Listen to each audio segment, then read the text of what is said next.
Yoho, selamat datang di channel DOP Anime. Kepada nakama semua, silahkan follow IG kami juga untuk mendapatkan info resmi dan terbaru dari kami.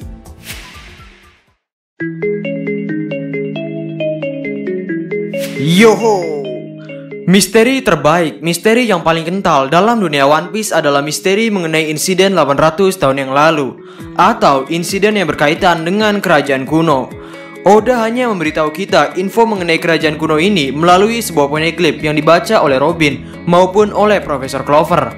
Namun hingga saat ini, kita masih belum mengetahui apa penyebab dari terjadinya perang kerajaan kuno melawan pemerintah dunia. Mungkin ada banyak penyebab kenapa perang ini bisa terjadi. Namun, kali ini kami akan membahas salah satunya. Sehingga, inilah hal yang akan kita bicarakan, yaitu mengenai penyebab terjadinya perang 800 tahun yang lalu. Jadi, selamat datang di Mega Teori DOP Anime. Tanpa basa-basi lagi, langsung saja, mari kita mulai. Ors, makhluk ini pertama kali dimunculkan pada Arc Thriller Bark. Dan sudah beberapa kali kami katakan bahwa Arc Thriller Bark adalah pembukaan dari Arc Wano Kuni. Arc Thriller Bark ini di dalamnya terdapat banyak sekali hubungannya dengan Wano Kuni, terutama mengenai musuh utama Wano Kuni, yakni Kaido. Mengingat Moria pernah melawan Kaido di masa lalu. Hubungan Ors dengan pemerintah dunia. Pada Arc Thriller Bark, Ors yang disimpan Gekko Moria ini adalah zombie ke-900 Gekko Moria, yang artinya Ors adalah subjek ke-900 yang dimasukkan bayangan oleh Moria. Yang sebenarnya dalam pandangan kami ada sesuatu yang tidak beres di sini. Kenapa Eiichiro Oda tidak menggenapkannya menjadi zombie yang ke-1000? Kenapa Oda malah menggenapkannya pada zombie ke-900?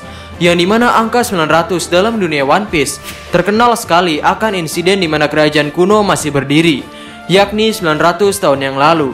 Jadi apakah ini menunjukkan Ors memiliki hubungan dengan itu semua? Dari penampilan Ors ini, apa yang nakama lihat? Ya, Ors itu sangat besar, tinggi, kekuatannya juga luar biasa. Dikatakan Ors adalah ras penarik benua. Tapi, hal yang membuat kami tersentil dari penampilan Ors ini adalah kolor yang sedang ia kenakan. Ya, lambang yang dikenakannya ini adalah lambang yang ada pada dinding di Marijoa. Tepatnya di tempat di mana Im Sama ingin memasuki 7 pintu. Jadi apa maksudnya ini? Semuanya kembali pada hari di mana kerajaan kuno bertempur melawan pemerintah dunia. Pemerintah dunia. Dari analisa Profesor Clover, di masa lalu terjadi pertempuran besar dengan kerajaan kuno. Dan pemenang dari pertempuran itu adalah 20 kerajaan yang saat ini mengatur dunia, yang disebut sebagai pemerintah dunia. Bagaimanapun, rasanya akan sangat mustahil jika pemerintah dunia menang melawan kerajaan kuno. Karena diukur dari waktu yang 800 tahun lalu saja, menunjukkan bahwa pemerintah dunia sepertinya tidak memiliki teknologi yang cukup untuk melawan kerajaan kuno. Sedangkan kerajaan kuno 800 tahun yang lalu sudah memiliki 3 senjata penghancur, yakni Poseidon, Uranus, dan Pluton.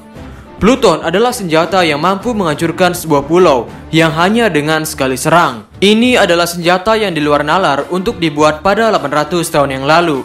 Nah, di zaman sekarang, apa yang pemerintah dunia miliki untuk menghancurkan pulau? Jawabannya adalah Buster Call. Tapi, ketika Angkatan Laut menggunakan Buster Call, berapa banyak serangan yang Angkatan Laut berikan untuk menghancurkan sebuah pulau? Berapa menit waktu yang terbuang ketika Buster Call berlangsung? Jawabannya sangat banyak. Bahkan, Kuzan dan Nico Robin di masa lalu sempat mengobrol-ngobrol dulu ketika Buster Call dilancarkan. Sehingga ini menunjukkan bahwa meski telah 800 tahun sejak kerajaan kuno hancur, pemerintah dunia belum bisa menyeimbangi teknologi yang dimiliki oleh kerajaan kuno. Jadi kok bisa pemerintah dunia memenangkan pertempuran melawan kerajaan kuno? Jawabannya adalah mereka menggunakan makhluk kuno juga, yakni para Ors. Alasan kenapa Ors dan kerajaan kuno menghilang dari peradaban. Jika Pluton mampu menghancurkan pulau, jadi apalagi yang bisa menghalangi kekuatan Pluton? Jawabannya adalah para Ors. Karena Ors sendiri disebut sebagai penarik benua. Bukankah itu menunjukkan bahwa setidaknya daya fisik kekuatan mereka lebih kuat dari pulau? Dan mungkin pemerintah dunia menggunakan Ors di perang 800 tahun lalu. Yang mungkin pemerintah dunia menjanjikan para Ors sebuah hadiah. Karena bagaimanapun, meski Ors di Thriller Bark itu adalah Ors yang mudah dibodohi, Namun Ors tersebut dibangkitkan sebagai zombie dengan bayangan Luffy, sehingga setidaknya kebodohan Luffy ada pada diri Ors tersebut. Berbeda dengan Little Ors Junior. Little Ors Junior muncul di perang Marineford, dan kita bisa melihat bahwa ternyata otak para Ors tidak sebodoh yang kita kira. Mereka bisa berpikir secara jernih mana lawan dan mana kawan, sehingga kami pikir di masa lalu tidak mungkin Ors mau menjadi pion pemerintah dunia jika Ors tidak dihadiahi sesuatu. Penyebab perang 800 tahun lalu. Ya, jika kita membicarakan tentang hadiah pada Ors, maka kita perlu menjawab, memangnya apa penyebab perang 800 tahun yang lalu? Dalam pandangan kami berpikir bahwa pemerintah dunia akan menghadiahi sebuah kehidupan bagi Ors, yakni faktanya Ors disebut sebagai raksasa yang jahat. Poin ini didukung dari SBS volume 49. Saat itu ada seorang fans yang bertanya pada Oda, "Halo, aku ingin bertanya, Ors itu sangat besar, tapi apakah dia seorang raksasa? Jika dia seorang raksasa, apakah ini berarti dia adalah raksasa Elbaf? Tolong jelaskan latar belakangnya di sini." Kemudian Oda menjawab bahwa akan ada di kelasmu satu orang yang benar-benar besar. Ors itu raksasa, tapi dia lebih erat dari biasanya. Dia bukanlah kesatria Elbaf. Ada beberapa pulau di seluruh dunia dengan raksasa yang hidup di sana. Dia hanya seorang raksasa yang jahat dari salah satu pulau itu, Ors.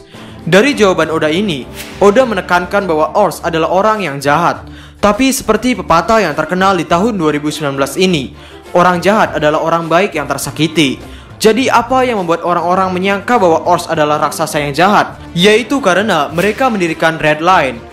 Ya, lagi-lagi Red Line.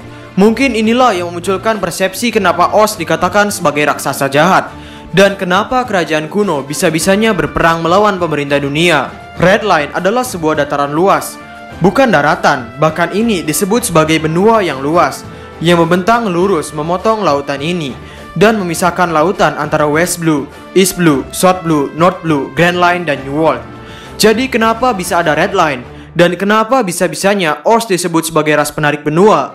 Kami pikir jawabannya adalah karena Ors lah ras yang membuatkan dunia ini sebuah pembatas yang disebut sebagai Red Line. Poin ini didukung dengan nama kastil di Marijoa yang disebut Kastil Pangea. Ya, mungkin banyak nakama masih ingat dengan nama ini. Pangea dalam dunia nyata disebut sebagai super benua. Kenapa super benua? Karena pada 300 juta tahun yang lalu, benua-benua seperti benua Afrika, Amerika, India, dan lainnya masih menyatu. Dan Oda menggunakan nama Pangea pada kastil di Marijoa, yang dimana Marijoa berada di atas Red Line, yang dimana Red Line sendiri adalah sebuah dataran yang terdiri dari banyak benua. Jadi, ini merupakan poin yang cukup untuk mengatakan bahwa Red Line adalah benua yang disatukan, dan disatukannya oleh para Ors.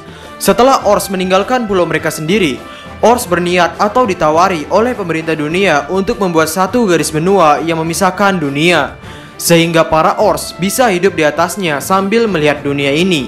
Yang dimana kegiatan Ors yang menyambungkan benua dan membuat Red Line ini mungkin menyulut amarah kerajaan kuno, yang pada akhirnya kerajaan kuno berperang dengan pemerintah dunia.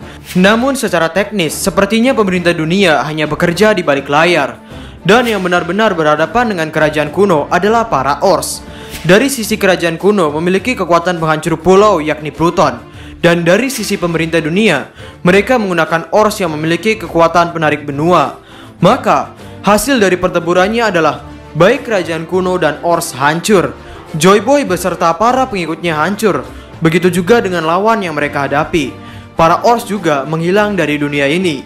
Maka siapakah yang menduduki Red Line? Siapa yang menikmati hasil kerja keras para Ors yang katanya dihadiahi bahwa para Ors bisa menduduki Red Line dan melihat dunia ini dari atas? Yap, jawabannya adalah pemerintah dunia. Pemerintah dunia menduduki sebuah tahta, hasil dari kambing hitam dan hasil dari janji palsu. Bagaimana menurut nakama semuanya? Berikan komentar kalian atau berikan koreksi kalian semua atas teori kami tersebut di kolom komentar di bawah. Dan ngomong-ngomong, saat ini kami sedang membuka pre-order untuk t-shirt Straw Hat Crew ini. Bagi nakama yang berminat, langsung hubungi kontak WhatsApp yang tertera. Dan sebelum itu, kami ingin menawarkan case handphone yang bertemakan One Piece. Ada banyak desain yang pastinya akan nakama sukai. Desain eksklusif dengan kualitas case yang premium. Jika nakama berminat, langsung saja hubungi kontak WhatsApp kami atau kunjungi website caseanime.com. Nomor WhatsApp dan alamat websitenya akan kami taruh di kolom deskripsi. Ingat, untuk pemesanan t-shirt dan case ini di nomor yang berbeda, sehingga pastikan chatnya di nomor yang tepat. Jadi, kami di Openime dan terima kasih banyak. 20 tahun yang lalu, Kaido datang untuk menyerang Wano Kuni, yang berarti sudah 20 tahun lamanya Kaido menduduki Wano. Dan kami pikir Kaido menyerang Wano bukan tanpa alasan, karena Kaido berhubungan dengan